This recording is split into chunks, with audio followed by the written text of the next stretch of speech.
அனைத்து விவசாய நண்பர்களுக்கு வணக்கம். இந்த தர்பூசணிக்கு நடவு செய்து அடுத்த நாளே டாக்டர் சாயில் ட்ரென்ச்சிங் செய்யப்பட்டுள்ளது. இன்றைக்கி ட்ரென்ச்சிங் செய்கிறாங்க. இதோட அடுத்தடுத்த க்ரோத் அண்ட் டெவலப்மெண்ட், இதோட வளர்ச்சியோட தன்மையை பற்றி அடுத்தடுத்த வீடியோவில் பார்க்கலாம்.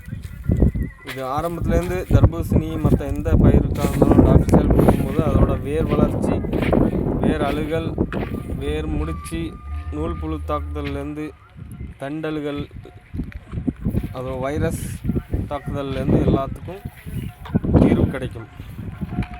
டாக்டர் சாயில் கொடுக்கும்போது நோய் எதிர்ப்பு சக்தியோட செடிகளோ எந்த வாழையோ மற்ற எல்லா பயிரும் ஆரோக்கியமாக வளர்கிறதுக்கு உதவும். உங்களுக்கும் இதோட ஆலோசனை வேண்டுமென்றால் தொடர்பு கொள்ளுங்கள். நன்றி, வணக்கம்.